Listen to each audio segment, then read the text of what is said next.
ఆ విధంగా అలో చేస్తారని నేను అనుకుంటా ఉన్నాను. ఇప్పటికైతే ఏం లేదు, ఈరోజు ఏమన్నా చేస్తారేమో తెలియాలి. పార్లమెంట్ సెషన్ ఖచ్చితంగా నేను చూడాల్సి ఉందని చెప్పి అందులో పొందుపరిచారు. అంటే అది వెసులుబాటు తీసుకుంటారంటారా? చూడాలి, ఎంపీగా ఉన్నారు కాబట్టి ఈరోజు చూడాలి. ఒకవేళ కనుక నిబంధనలకు ఒప్పుకోకపోతే అంటే ఏ రకంగా ముందుకు వెళ్ళబోతున్నారు? ఒక ప్రజాప్రతినిధి నిబంధనలు మీరు వెళ్ళారు, మళ్ళా న్యాయస్థానాలనే ఆశ్రయిస్తాను. వైఎస్ఆర్ కాంగ్రెస్ పార్టీలో ప్రధాన భూమిక పోషించే నాయకులందరినీ కూడా టార్గెట్ చేసి పార్టీ శ్రేణులను, ముఖ్యంగా వైఎస్ఆర్ కాంగ్రెస్ పార్టీలో ప్రధాన భూమిక పోషించే నాయకులందరినీ కూడా టార్గెట్ చేసి అనేక విధాల ఇబ్బందులు పెడుతూ ఉన్నారు, అనేక రకాల కేసులు పెడుతూ ఉన్నారు. ఈరోజు ఇక్కడ పరిస్థితి చూస్తే ఒక తాలిబన్లనో లేకపోతే ఏదో విదేశీ టెర్రరిస్టులు ఎవరైతే ఉంటారో వారిని ట్రీట్ చేసే విధంగా ఇక్కడ పరిస్థితులు ఉన్నాయి. మరి ఒక ప్రజాప్రతినిధికి ఇవ్వాల్సిన గౌరవాన్ని ప్రజాప్రతినిధులుగా ఉన్న చంద్రబాబు నాయుడు కానీ వారి మంత్రివర్గ సభ్యులు కానీ ఎందుకు విస్మరిస్తూ ఉన్నారు నాకు అర్థం కావడం లేదు. మరి ఇది ఇలాగే కొనసాగిన ఇబ్బంది లేదు. వైఎస్ఆర్ కాంగ్రెస్ పార్టీ శ్రేణులు తప్పకుండా ఈ పరిస్థితిని అధిగమించి ఈ ప్రభుత్వానికి బుద్ధి చెప్పే రోజులు దగ్గరలో ఉంటాయి. మరి నేను ఒకటే చెప్తా ఉన్నాను, ఒక ప్రజాప్రతినిధులకు న్యాయపరంగా ఇవ్వాల్సిన సౌకర్యాలన్నీ కూడా ఇవ్వాలన్నా పని లేదా? వారిని టెర్రరిస్టుల మాదిరి చూసి ఆ విధంగా మీరు వారిని ట్రీట్ చేస్తారా? ఇది మంచి పద్ధతి అని నేను అడుగుతా ఉన్నాను. ఏదేమైనా కూడా ఈ ప్రభుత్వం తీసుకునే చర్యలన్నీ కూడా మేము ఖండిస్తూ ఉన్నాం. మీరు చేసే ఈ తప్పుడు విధానాలు రాబోయే రోజుల్లో ఇది ఒక అలవాటుగా మిగతా ప్రభుత్వాలకు కూడా మారకూడదని చెప్పి నేను తెలియజేస్తా ఉన్నా. తప్పకుండా ప్రజాప్రతినిధులకు ఇవ్వాల్సిన గౌరవాన్ని, వారికి ఇవ్వాల్సిన ప్రాముఖ్యతను, వారికి కల్పించాల్సిన సదుపాయాలు కల్పించాలని పదే పదే నేను మీ ద్వారా తెలియజేస్తా ఉన్నాను.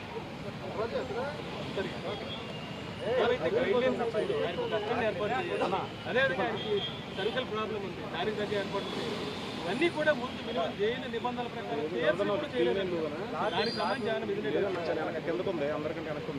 మరి మిథున్ రెడ్డి గారు ఎలాంటి ఇబ్బంది అయినా కూడా ఎదుర్కొంటాడు తప్ప నాకు ఆ సౌకర్యం కావాలా ఈ సౌకర్యం కావాలా అని చెప్పే వ్యక్తి కాదు. ఇప్పుడు కూడా ఆయన ఏం కూడా నాకు చెప్పలేదు. అయితే ఇక్కడ ఉన్న పరిస్థితుల దృష్ట్యా అక్కడ ప్రభుత్వం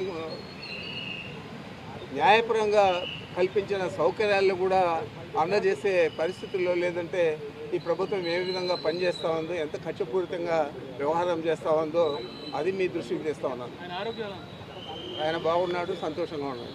సార్ 3 పూట్ల భోజనానికి ఇంటి భోజనానికి ఒప్పుకున్నారా? రూమ్లో టీవీ అలాంటిది ఏం లేదు. 3 పూట్ల భోజనం లేదు. ఒక పూట భోజనానికి ప్రభుత్వం అదే న్యాయస్థానం అది పర్మిషన్ ఇచ్చింది కాబట్టి ఆ విధంగా అలో చేస్తారని నేను అనుకుంటా ఉన్నాను. ఇప్పటికైతే ఏం లేదు, ఈరోజు ఏమన్నా చేస్తారేమో తెలియాలి. పార్లమెంట్ సెషన్ ఖచ్చితంగా నేను చూడాల్సి ఉందని చెప్పి అందులో పొందుపరిచారు. అంటే అది వెసులుబాటు తీసుకుంటారంటారా? చూడాలి, ఎంపీగా ఉన్నారు కాబట్టి ఈరోజు చూడాలి.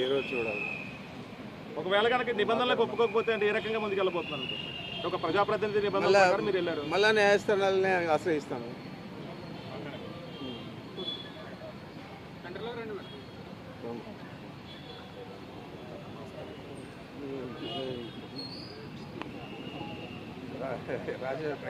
అందరికీ నమస్కారం అండి.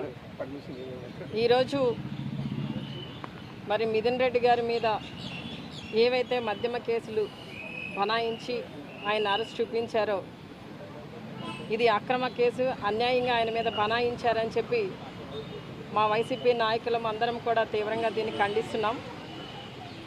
మా ప్రభుత్వం అధికారంలో ఉన్నప్పుడు, జగనన్న ముఖ్యమంత్రిగా ఉన్నప్పుడు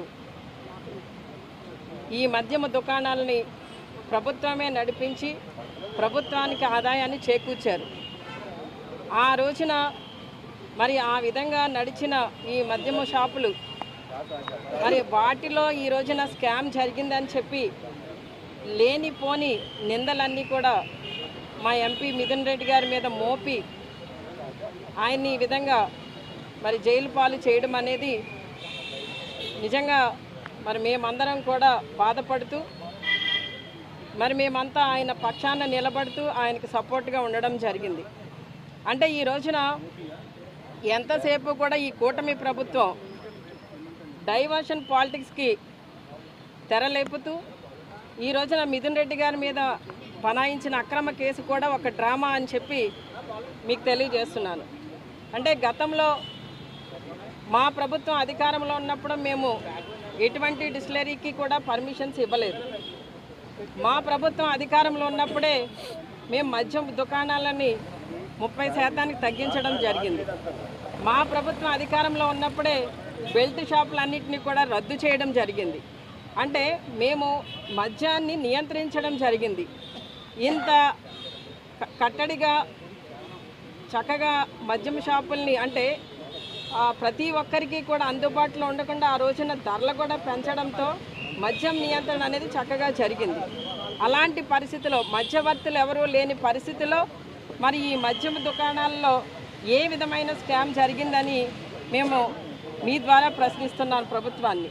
అంటే ఈ రోజున మధ్యవర్తుల ద్వారా ఈ మద్యం దుకాణాలను నడిపేది ఎవరు? ఈ కూటమి ప్రభుత్వమే కదా. మరి అలా అయితే ఇప్పుడు కూడా జరగాలి కదా స్కామ్ అనేది. ఈ రోజున మేమంతా కూడా ఈ ఏదైతే మిథున్ రెడ్డి గారిని అరెస్ట్ చూపించారో ఆయన మీద అక్రమ కేసులు ఏవైతే బనాయించారో